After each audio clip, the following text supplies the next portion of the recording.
A paz do Senhor Jesus, povo de Deus, tudo bem com vocês? Meu povo, minha família, gere vidas, vamos lá. Gente, hoje eu vim aqui porque, como vocês sabem, todo sábado a gente tem o nosso momento de oração, de intercessão, nosso momento de clamor. E hoje, né, dia 26 de fevereiro de 2022, a gente está encerrando aí a leitura do livro Os Segredos das Mulheres de Influência. Mas eu achei muito interessante a maneira como Deus colocou algo em meu coração, tendo em vista tudo o que nós, né, cidadãos, estamos vivendo, independente da nação que a gente esteja.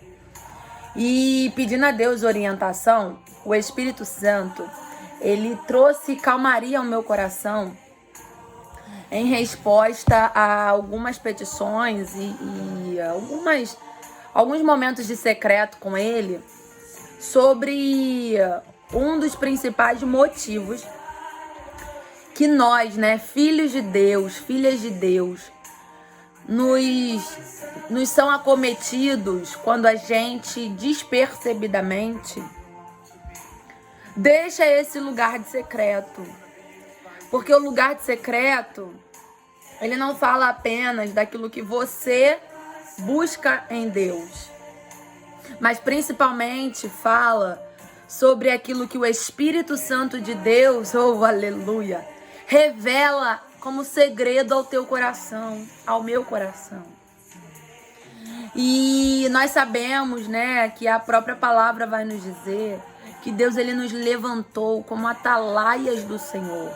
E atalaia nada mais é do que aquele que fica vigiando, aquele que fica na torre de vigília. Aleluia. E talvez eu tô falando com pessoas aqui que já viveu esse momento com Deus, que já viveu, aleluia, essas experiências sobrenaturais com o Senhor. E talvez por alguma circunstância da vida, você possa ter sido levado ou levada ao adormecimento desse momento. Marcele, como assim? Muitas vezes quando a gente está nesse momento de secreto, nesse momento de entrega, nesse momento de intimidade, quando a gente chega no êxtase, né? Quando a gente chega no momento ápice daquele prazer momentâneo ali, né? Único. A gente quer relaxar, né? Ai, já alcancei, relaxei. Deus, ele já me revelou, vou dar uma relaxada. E por muitas vezes, despercebidamente, eu entendo da parte do Senhor que a gente fica nesse momento que é para ser também rápido, né? Passageiro. A gente acaba fazendo morada. E por conta de fazer morada nesse adormecimento, a gente esquece de continuar lutando, de continuar vigiando, de continuar orando, intercedendo, jejuando, né? Clamando. E agora, assim, nesse findar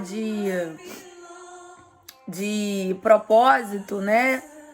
Eu vi o Espírito Santo, ele me chamando a atenção, uma vez que eu não faço esse propósito sozinha, né? Grande parte de vocês aqui da família Gere Vida estão conosco nesse propósito e até mesmo nos propósitos que vocês fazem com Deus.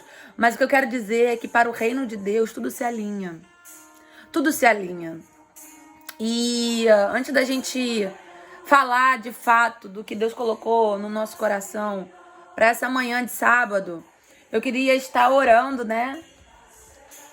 Que esse é o caminho que nos leva aos segredos que o Senhor tem a nos revelar nesse tempo. Amém?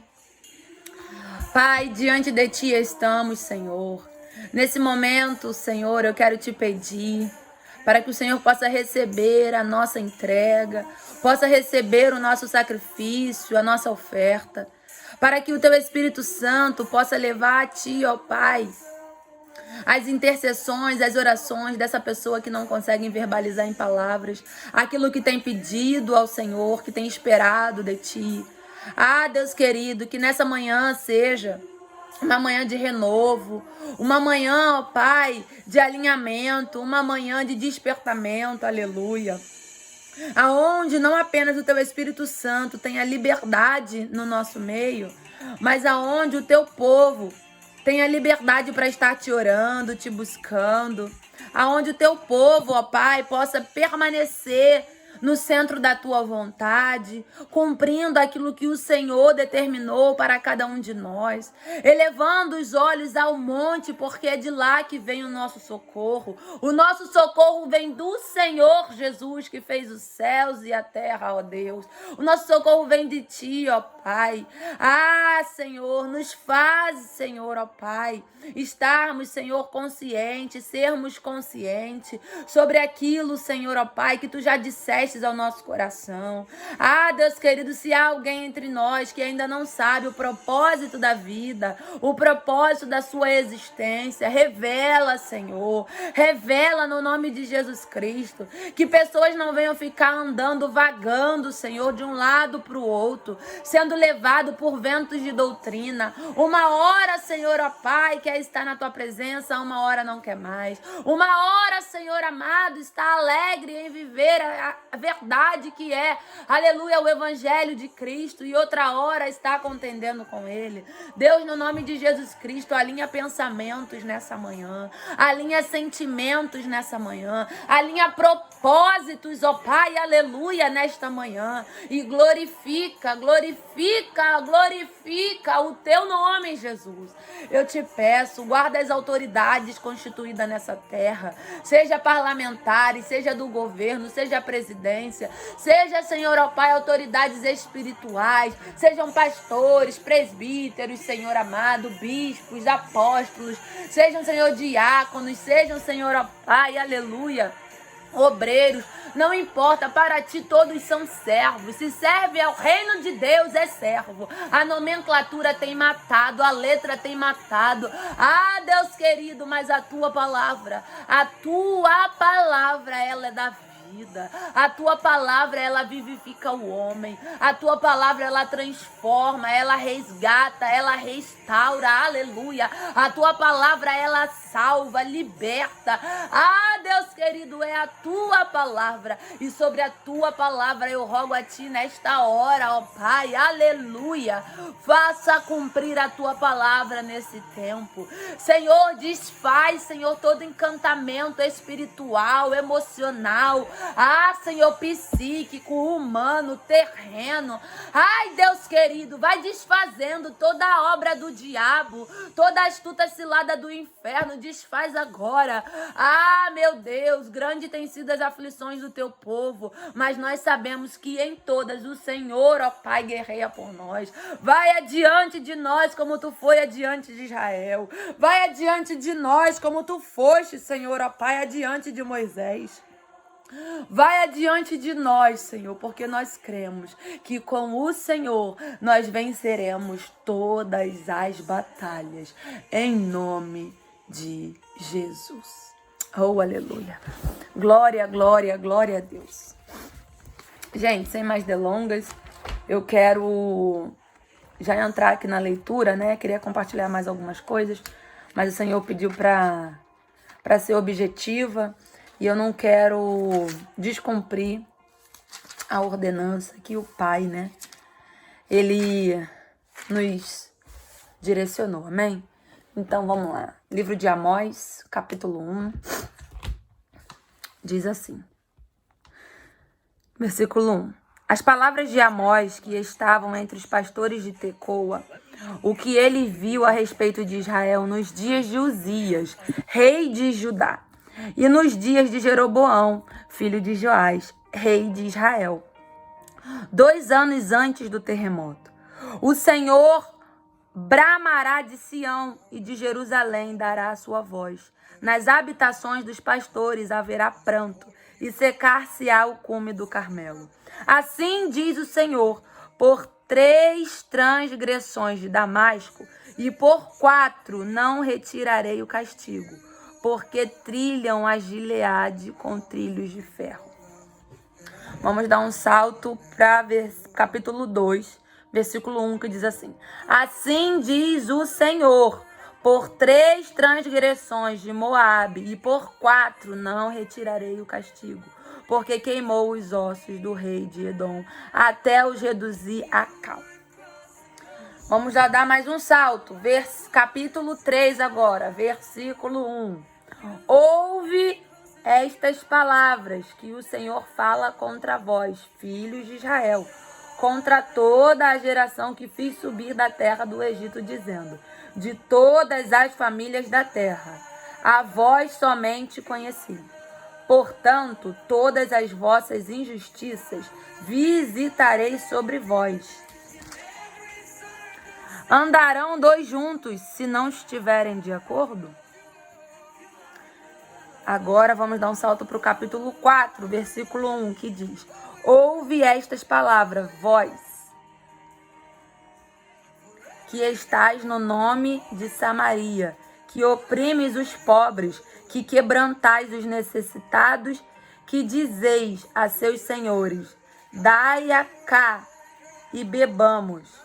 Jurou o Senhor Jeová pela sua santidade, que dias estão por vir sobre vós, em que vos levarão com anzóis, e a vós, descendentes, com anzóis de pesca, e saireis pelas brechas uma das outras, e vos lançareis para Hermon, disse o Senhor. Para a gente fechar, vamos dar um salto para capítulo... Cadê aqui que eu anotei? Capítulo 8, Amós ainda, versículo 1, que diz assim: O Senhor Jeová assim me fez ver, e eis aqui um cesto de frutos do verão. E disse: que vês, Amós? E eu disse: um cesto de frutos de verão. Então o Senhor me disse: chegou o fim sobre o meu povo de Israel. Daqui por diante nunca mais passarei por ele, mas os cânticos do templo serão ouvidos. Naquele dia, diz o Senhor, multiplicar-se-ão os mortos. Em todos os lugares serão lançados fora em silêncio. Ouvi isto, vós que anelais o abatimento do necessitado, e destruís os miseráveis da terra, dizendo: quando passará a lua nova, para vendermos o grão, e o sábado, para abrirmos os celeiros de trigo, diminuindo o efa e aumentando o ciclo, e procedendo dolorosamente com balanças enganosas, para comprarmos os pobres por dinheiro e os necessitados por sapatos? E depois venderemos as cascas de trigo. Jurou o Senhor pela glória de Jacó: eu não me esquecerei de todas as suas obras para sempre. Por causa disso, não se comoverá a terra? E não chorará todo aquele que habita nela? Certamente levar-se-á toda como um grande rio, e será arrojada, e se submergerá como o rio do Egito. E sucederá, versículo 9, que naquele dia, diz o Senhor, farei com que o sol se ponha ao meio-dia, e a terra entenebraça em dia de luz. Aleluia. Por que eu separei esses versículos, né, em capítulos diferentes? Primeiro porque eu confesso que o livro de Amós é um livro que eu não costumo ler, não. E raras são as vezes que eu ouço pastores, enfim, homens e mulheres de Deus levantada por Deus para esse ministério, né, da palavra, falar sobre isso. Mas o Espírito Santo me levou, né, a esse livro de Amós, falando pra gente um pouquinho sobre aquilo que ele já determinou, né? O livro de Amós, ele fala dos 8 oráculos do julgamento às nações. Ele trata para nós a justiça, a retidão e retribuição divina pelo pecado. Olha que coisa que chama atenção, né? Então, o livro de Amós, ele fala da justiça, da retidão e da retribuição divina pelo pecado. Ou seja, o pecado, ele tem consequência, a gente já sabe disso. Só que Deus, ele está nos afirmando que a retribuição, ela não será do homem, mas divina. Então, vamos começar pelo capítulo 1, né? As palavras que Deus deu a Amós sobre como que aquele povo de Judá se encontrava. A gente sabe que a divergência sobre nações, ela já acontece há muito tempo. Ela não começou agora, né? No século presente. Ela já acontece antes até mesmo da vinda de Cristo. E eu acredito que desde quando Deus fundou o mundo, já se existia isso, né? No plano espiritual já se existia isso, uma vez que a palavra diz que todas as coisas já existiam antes da fundação do mundo. Ou seja, Deus primeiro fez tudo. Depois ele disse haja. Oh, aleluia. Por quê? Porque Deus, ele jamais, ele nos colocaria em perigo uma vez que não houvesse solução para aquela situação. Não sei se você entendeu. Mas Deus, quando ele fez o homem, né? Quando ele fez Adão, ele já havia feito tudo aquilo que Adão necessitaria para viver na terra. Xaramandarabachuriandarai. Adão, ele não foi feito primeiro e depois todas as coisas que ele necessitaria para viver. Não, a Bíblia fala que primeiro Deus criou os céus e a terra, depois Deus criou os luminares, depois Deus criou o mar, e aí Deus foi criando todas as coisas, até chegar na criação do ser humano. E aqui, trazendo para Amós, capítulo 1, não era diferente. A Bíblia fala que existia uma guerra, né? Gaza, Judá, lá no cume do Carmelo, o povo estava em pranto. E eu acho muito pertinente a palavra de Deus, né, revelar para nós essa mensagem, porque ela foi 100% dirigida a Israel. Porque o reino do norte era um leigo e piedoso povo que ganhava a vida como boieiro e cultivador de sicômoros. Deus o chamou para entregar uma mensagem de juízo a Israel. Chamou Amós, dando a nação uma advertência, ou seja, Deus, quando ele levanta alguém, né, e sopra sobre esse alguém, o Espírito Santo, batiza com fogo, renova, dá palavra, enfim, não é para a pessoa reter aquele conhecimento para ela, não é para a pessoa ter medo, porque imagina, se Amós tivesse medo de pregar a verdade que Deus confiou a ele e por isso o levantou naquele tempo. Se Amós tivesse esse medo, esse povo padeceria pior do que padeceu. Compreenda, a todos o quanto ouvia a mensagem de Amós, aos que queriam viver uma vida transformada, uma vida, né, diferente, Deus foi misericordioso. Tanto que a palavra do Senhor aqui no versículo 13 vai dizer assim: assim diz o Senhor, por 3 transgressões dos filhos de Amon e por 4 não retirarei o castigo, porque fenderam as grávidas de Gileade para dilatarem os seus termos. Por isso porei fogo no muro de Rabá e ele consumirá os seus palácios.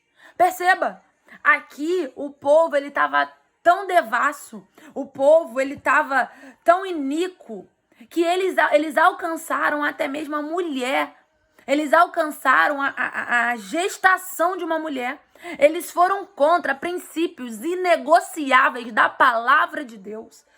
Então, hoje, quando a gente vê todo esse alarde, né, no mundo, sobre aborto, por exemplo, sobre gravidez precoce, sobre justificar o injustificável, a gente simplesmente precisa se agarrar a essa verdade. Que verdade? A palavra.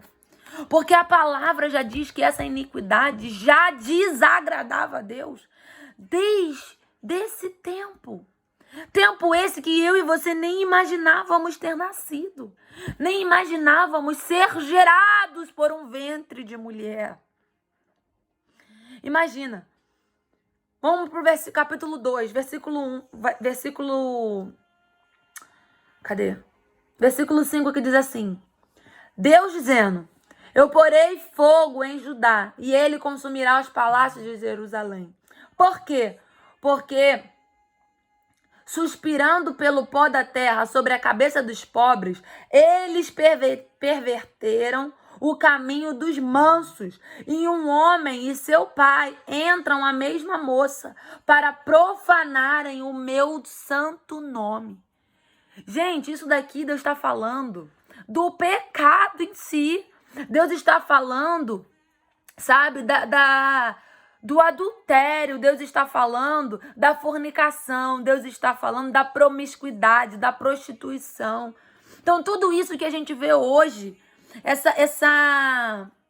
esses alardes horrorosos, onde trazem pra gente desgosto, sabe? Trazem pra gente descontentamento e muitas vezes até mesmo traz pra gente fraqueza quando a gente se achava forte perante aquela situação.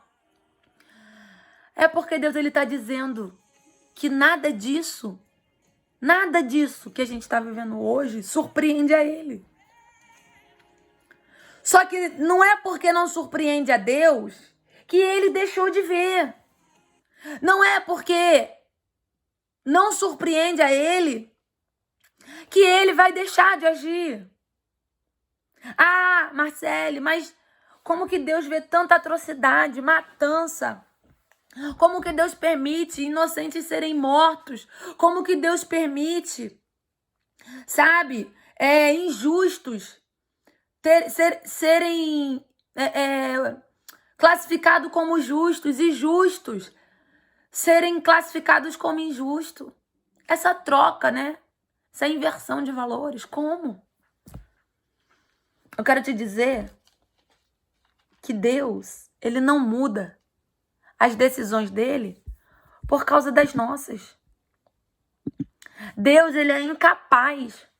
Deus, ele é incapaz de proporcionar a qualquer nação que seja paz, se ele sabe que aquela nação, para aquele tempo, está vivendo consequência dos seus pecados. Deus é misericordioso? É. Deus é gracioso? É. Mas Deus jamais, jamais, jamais, ele vai contra a decisão liberada por ele, pela consequência do homem na terra. Marcele, não entendi. Vai entender. Deus poderia ter livrado Jesus da crucificação? Poderia. Mas ele livrou? Não. Porque ele é mau? Não. Porque ele já havia decidido que para aquele tempo Jesus necessitaria padecer. Ele já havia decidido isso. Só quem poderia mudar isso era Jesus, ou seja, a decisão de Jesus. Se Jesus não quisesse aceitar a missão que o Pai determinou para ele na terra, ele era o único que poderia mudar aquilo que Deus já havia decidido como resposta aos pecados, como resposta à situação que o povo dele estava vivendo naquele tempo. E por isso Deus permitiu Jesus padecer. Aqui não é diferente. As ameaças de diversas nações contra Judá eram terríveis. A gente pode ir para o capítulo 3, a gente vê a maldade de Israel anunciando castigo. E Deus em todo o tempo afirmando que ele via as transgressões dos filhos. E a quarta transgressão. A gente vai para o capítulo 4, a mesma coisa. Deus dizendo que ele via como Samaria era oprimida, o quanto os pobres eram quebrantados. E o Senhor, ele jurou pela santidade dele que dias estariam por vir sobre aquele povo, onde eles seriam levados como anzóis, ou seja, alguém pescaria eles. E não só eles, como toda a descendência. Aí é só a gente lembrar quantas pessoas foram levadas cativas por reis, sabe? Por reinados, onde a gente se pergunta, mas o que esse povo, O que essa geração, o que essa descendência tem a ver com o pecado dos seus pais, com o pecado dos seus antecedentes?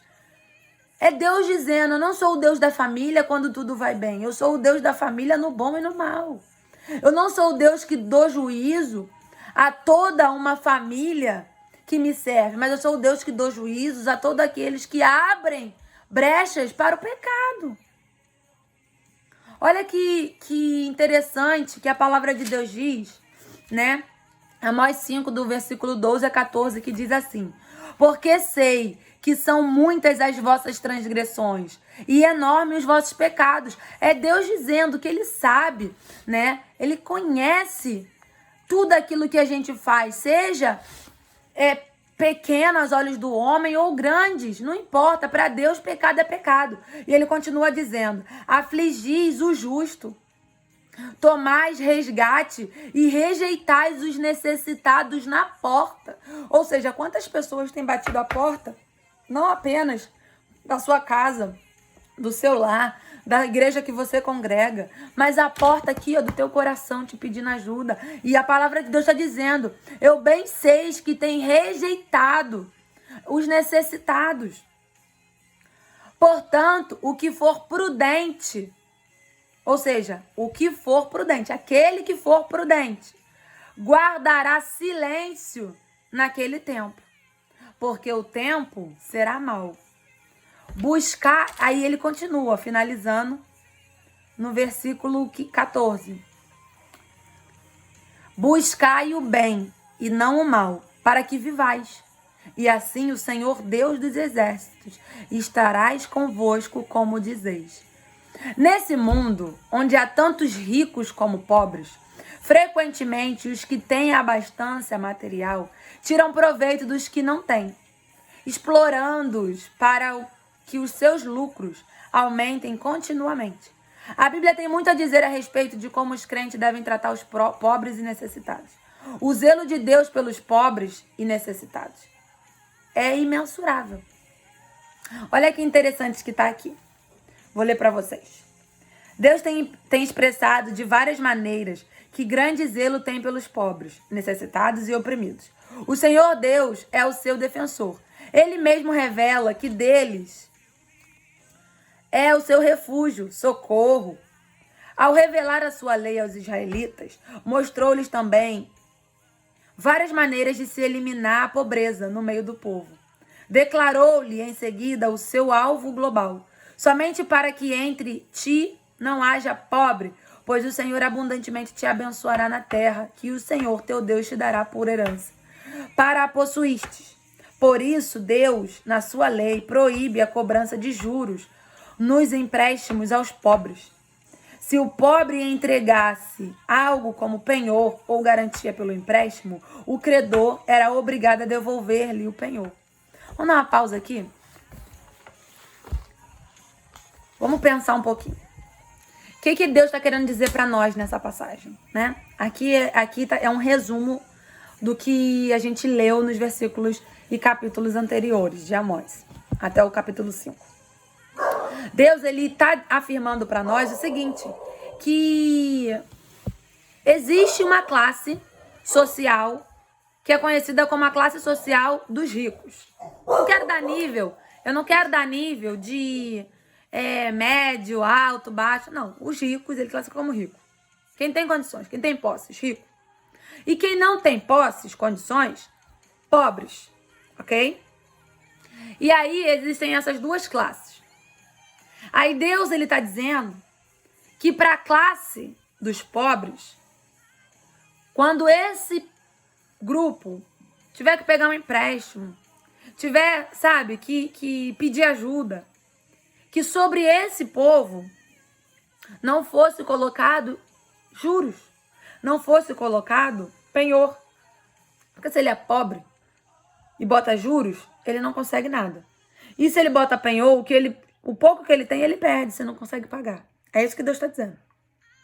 Mas Deus, ele salienta na palavra que esse grupo, vendo o quanto esse grupo necessita, esse grupo começa a usurpar esse. Empresta e pede conta do que emprestou com juros. Esse grupo não só empresta, como pede juros, como também pede penhor, ou seja, eu quero o que tu tem. Deus classifica essa atitude como uma atitude desonrosa, como uma atitude que não agrada a Deus. Sabe, irmãos, se tem uma coisa que durante esse tempo que eu tenho caminhado com o Senhor eu tenho aprendido, é que não existe nada melhor do que a gente, perante o Senhor, ter a nossa consciência limpa. Sabe por que muitas pessoas vivem oprimidas, vivem perturbadas, porque a palavra correta é essa, não encontro outra para o tempo que nós estamos vivendo. Vivem tão castigadas pela própria mente, pela própria acusação das lembranças. Porque elas não buscam ter uma vida transparente com elas mesmas. São pessoas que tentam tudo e de tudo para conseguir algo que Deus ainda não deu ordem para ter. São pessoas que tentam fazer acontecer o que Deus prometeu sem sequer ter chego o tempo para isso. E com esse afã de acelerar as coisas, afinal, né, nós estamos vivendo uma era moderna, onde tudo está muito rápido, tudo está muito evoluído. Hoje, crianças de 9, 10 anos, que eram para estar brincando com crianças da mesma idade, estão pensando já em namorar, né, em ter filhos, em construir família, quando na verdade ainda não sabe nem o que é família. A gente acaba achando isso bonitinho. A gente acaba achando isso normal. Afinal, de repente são culturas diferentes da realidade que a gente viveu. Afinal, são nações diferentes da que a gente nasceu. Ei, para que serve isso aqui? Isso aqui não serve para em um lugar ser usado de um jeito e em outro lugar ser usado de outro, não. Isso aqui serve para mundialmente ser usado como é.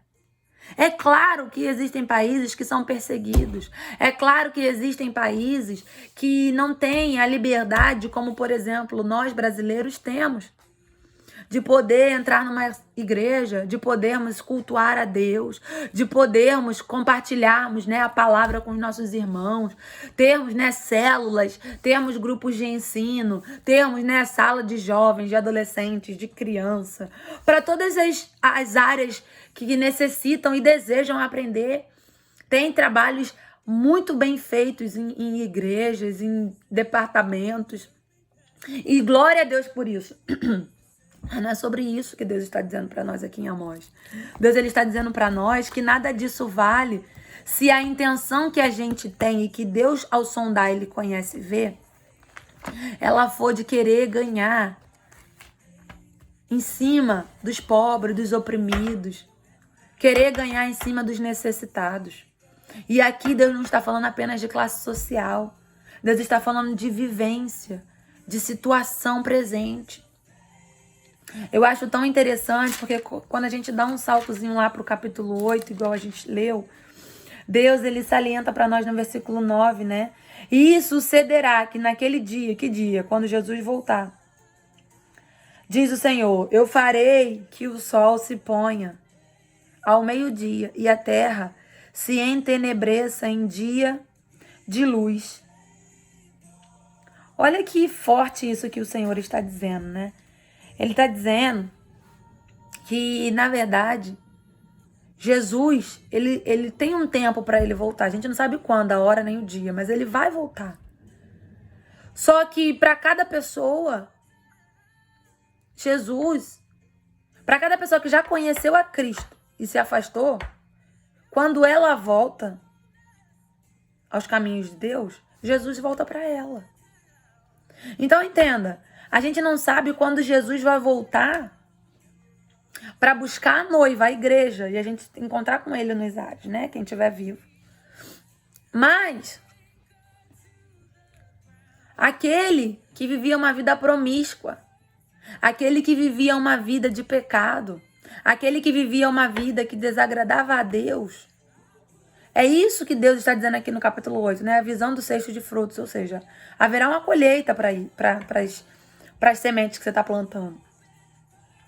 E naquele dia que o Senhor voltar, o sol vai voltar a brilhar para você. E como você quer se ver perante essa volta? A Bíblia fala, no versículo 13, que naquele dia as virgens formosas e os jovens desmaiarão de sede. Os que juram pelo delito de Samaria, dizendo: como é certo viver o teu Deus, ó Dan, e como é certo viver o caminho de Berseba, esses mesmos cairão e não se levantarão mais. Aqui Deus está dizendo para um povo que achava que servia a Deus, mas servia a um Deus estranho. Talvez você está se preparando para a volta de Jesus. Talvez você queira começar a caminhar com o Senhor. Eu não sei como é a sua situação nesse momento. Talvez você venha de uma sucessão de pecados, de iniquidade, de algo que possa, hoje, a sua consciência trazê-la dor, tristeza, vergonha. Ou, quem sabe, você acha que tudo que você está fazendo, né, beber, compactuar com drogas, com aborto, com tudo isso que a gente está vivendo na sociedade, de modo geral, é normal. Eu quero te dizer que Deus, Ele não tem prazer em te ver sofrer. Deus, Ele não tem prazer em te julgar. Deus, Ele não tem prazer em te ver até mesmo perdendo, seja saúde, seja amor, seja, sei lá, qualquer área da sua vida. Deus não tem prazer em te ver perder. Só que Deus, Ele não pode ser injusto com os justos, a fim de preservar a justiça com os injustos. Para Deus não existe isso.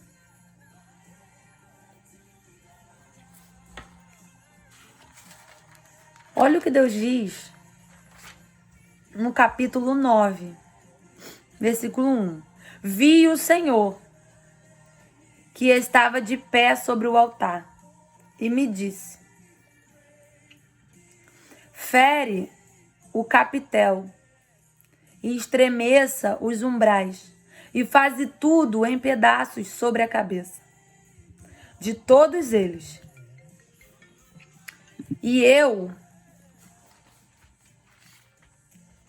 matarei a espada até o último deles.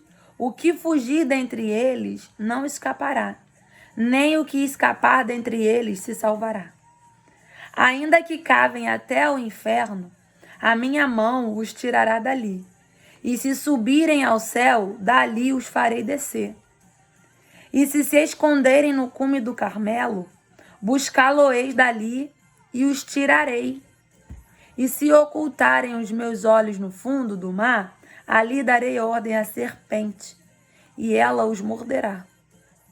E se forem para o cativeiro diante dos seus inimigos, ali darei ordem à espada, para que os matem. E eu porei os meus olhos sobre eles para o mal e não para bem.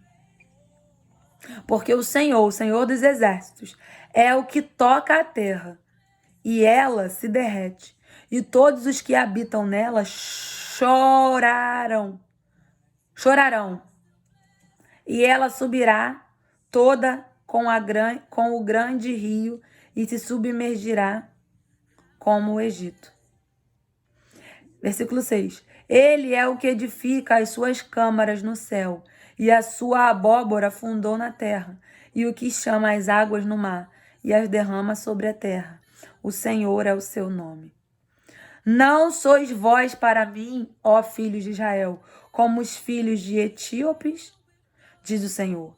Não fiz eu subir a Israel da terra do Egito, e os filisteus de Caftor, e os sírios de Quir?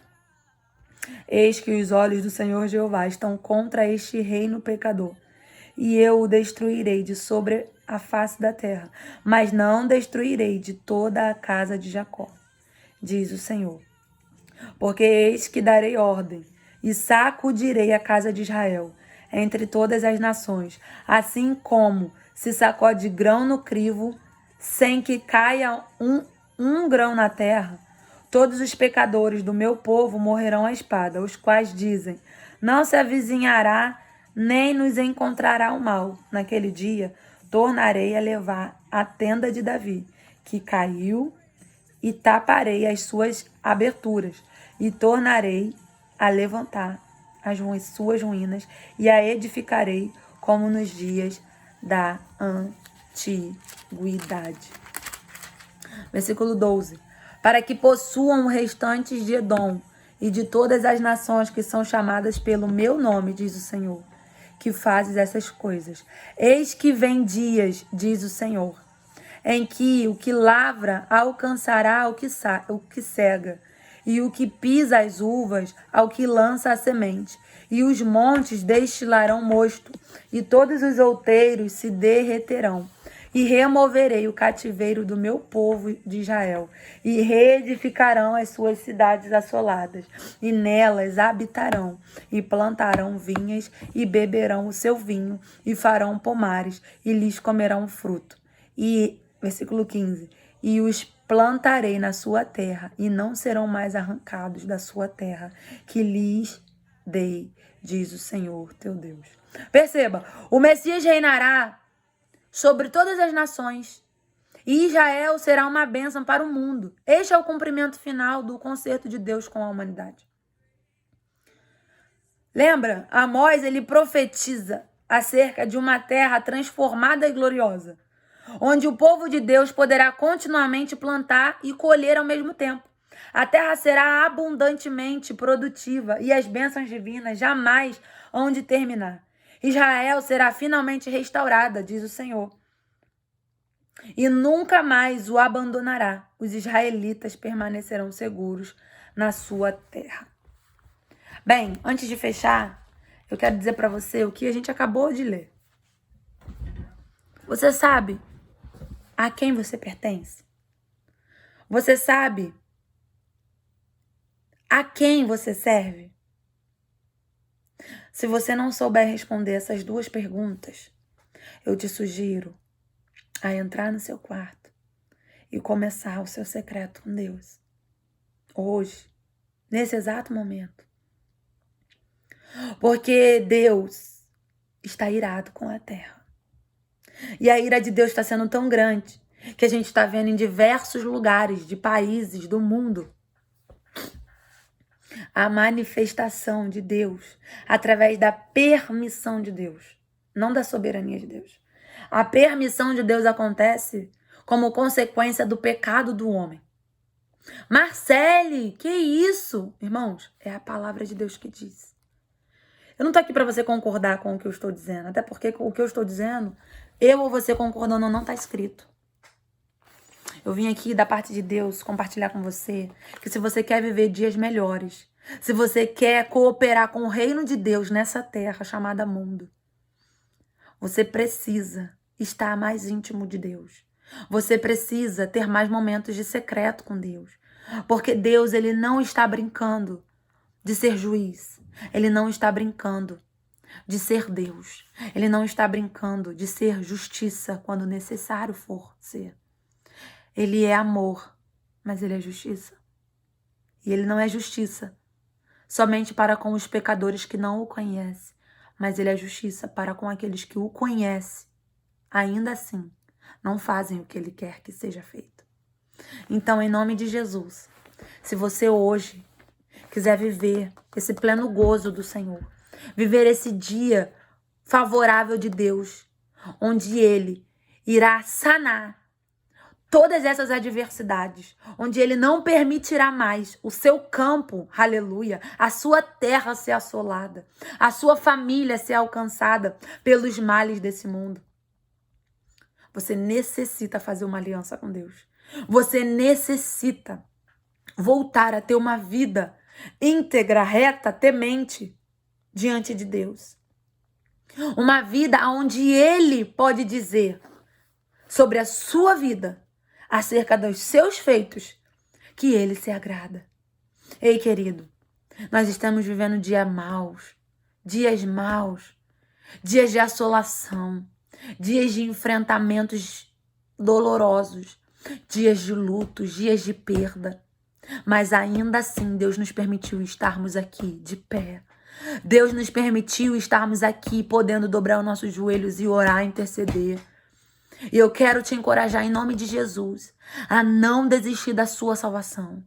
Ei, querido, se tem uma coisa que Deus, Ele nos ensina a zelar nessa terra, é pela nossa salvação. Até Jesus voltar, ninguém tem a certeza da sua salvação. Ah, eu tenho certeza da minha salvação. Não tem nada. Nós temos que lutar por ela todos os dias. Porque algo tão simples, mas que desagrada o coração de Deus, pode comprometer a tua salvação. Marcele, que é isso? Onde está isso na Bíblia? Simples. João 19. Jesus estava lá sendo crucificado. Havia à direita um ladrão, à esquerda de Jesus outro ladrão. Ambos já estavam condenados. Ambos já estavam condenados. Mas uma atitude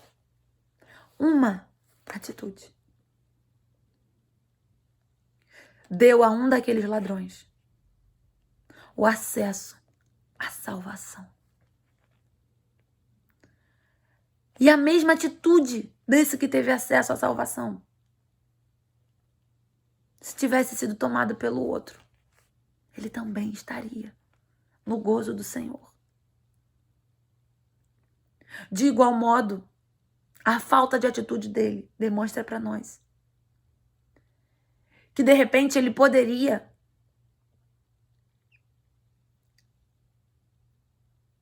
mesmo tendo estado ao lado de